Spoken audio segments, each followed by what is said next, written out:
வணக்கம் நேர்களே. ஐரோப்பிய செய்திகளின் மதிய நேர செய்திகள். முதலில் தலைப்புச் செய்திகள்.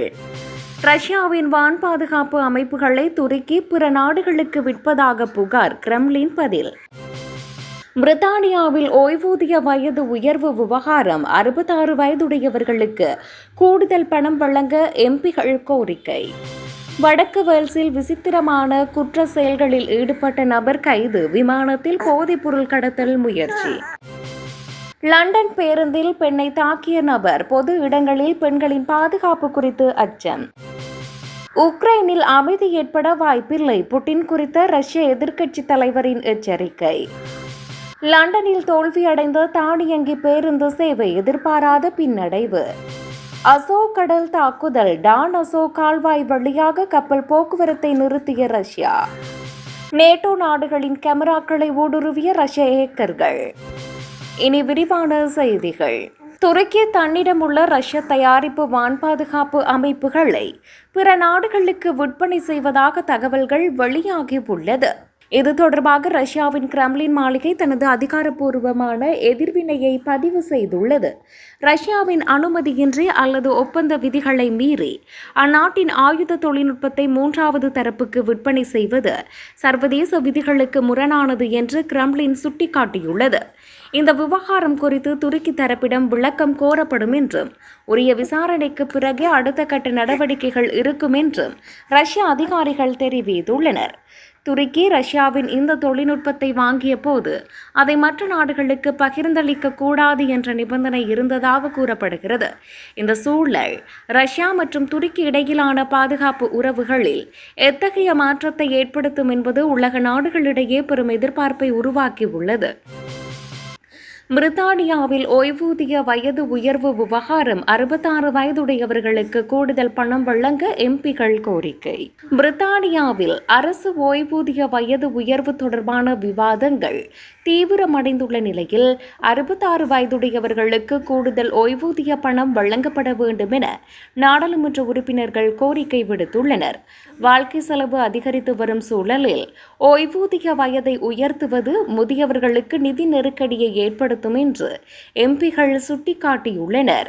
ஓய்வூதிய வயது உயர்வால் பாதிக்கப்படும் குறிப்பிட்ட வயது பிரிவினருக்கு இடைக்கால நிவாரணமாக அல்லது கூடுதல் சலுகையாக பணம் வழங்க அரசு முன்வர வேண்டும் என வலியுறுத்தப்பட்டுள்ளது. இந்த திட்டம் நடைமுறைக்கு வந்தால் ஓய்வு பெறும் வயதை எட்டுபவர்களுக்கு பொருளாதார ரீதியாக இது மிகப்பெரிய உதவியாக இருக்கும் என்று எதிர்பார்க்கப்படுகிறது.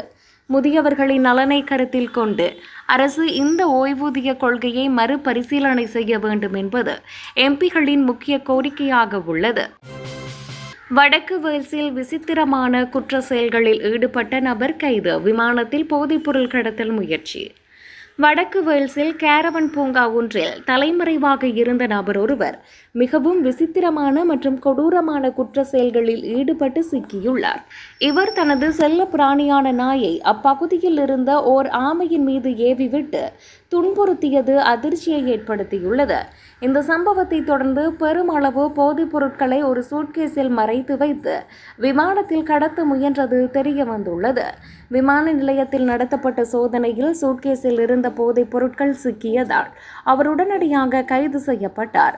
விலங்குகள் வதை மற்றும் போதைப்பொருள் கடத்தல் என இவர் மீது பல கடுமையான பிரிவுகளின் கீழ் வழக்குகள் பதிவு செய்யப்பட்டுள்ளன. பல நாட்களாக தலைமறைவாக இருந்து வந்த இவர் இறுதியில் போலீசாரின் பிடியில் சிக்கியிருப்பது அந்த பகுதி மக்களிடையே பேசுபொருளாகியுள்ளது. லண்டன் பேருந்தில் பெண்ணை தாக்கிய நபர், பொது இடங்களில் பெண்களின் பாதுகாப்பு குறித்து அச்சம்.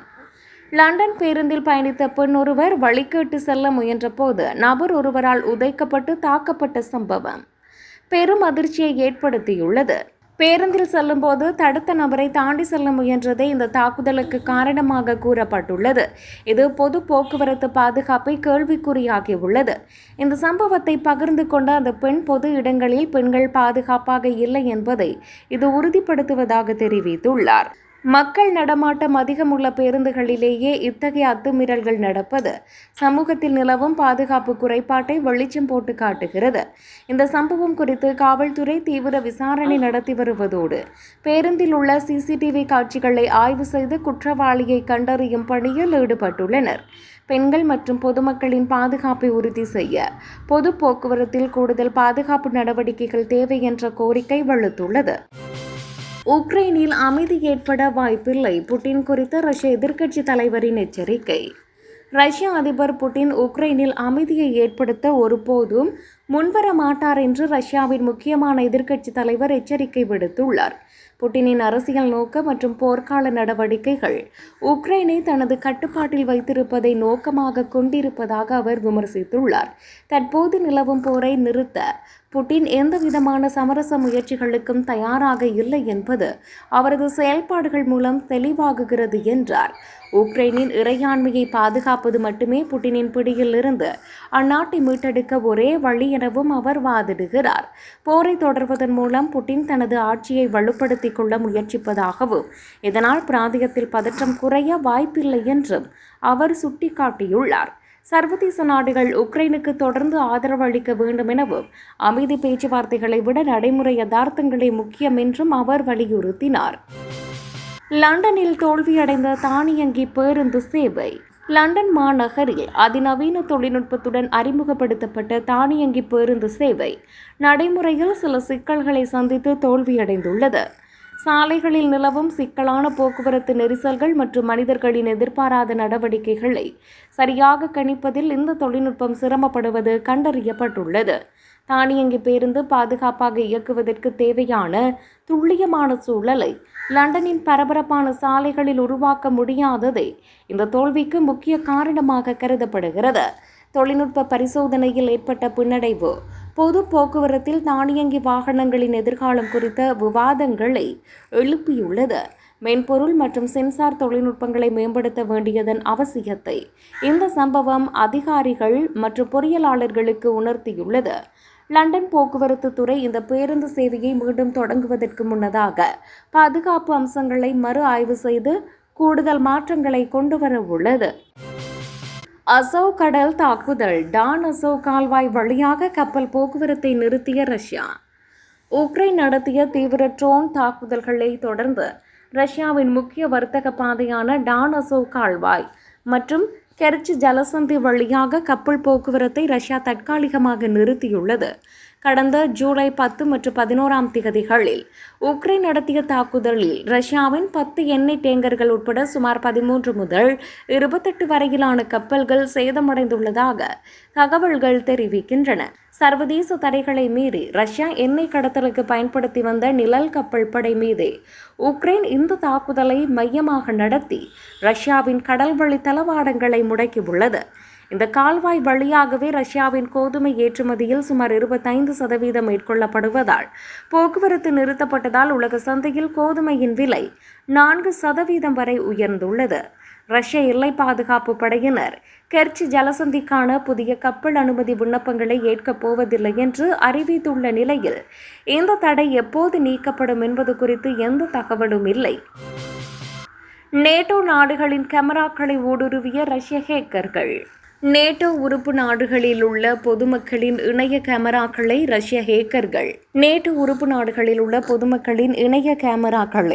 ரஷ்ய ஹேக்கர்கள் திட்டமிட்டு ஹேக் செய்து வருவதாக தகவல் வெளியாகியுள்ளது. உக்ரைனுக்கு வழங்கப்படும் இராணுவ ஆயுதங்கள் மற்றும் தளவாடங்கள் எந்தெந்த பாதைகளில் கொண்டு செல்லப்படுகின்றன என்பதை கண்டறிவதே இந்த செயலின் முக்கிய நோக்கமாக கருதப்படுகிறது. நெதர்லாந்து உள்ளிட்ட ஐரோப்பிய நாடுகளில் உள்ள இராணுவ தளவாட பாதைகளில் உள்ள கேமராக்கள் இவர்களால் குறிவைக்கப்பட்டுள்ளன. பாதுகாப்பு வசதிகள் பலவீனமாக உள்ள கேமராக்களின் இயல்பு நிலை கடவுச்சொற்களை ஹேக்கர்கள் பயன்படுத்தி கொண்டதாகவும் புலனாய்வு அமைப்புகள் தெரிவிக்கின்றன. வீட்டு வாசல்களில் பொருத்தப்படும் கதவு மணி கேமராக்கள் முதல் வணிக நிறுவனங்களின் கேமராக்கள் வரை பல கருவிகள் இந்த தாக்குதலுக்கு ஆளாகி உள்ளன. பாதிக்கப்பட்ட நிறுவனங்களுக்கு எச்சரிக்கை விடுக்கப்பட்டுள்ள நிலையில் இணைய பாதுகாப்பு நடவடிக்கைகளை உடனடியாக பலப்படுத்துமாறு அதிகாரிகளால் அறிவுறுத்தப்பட்டுள்ளது.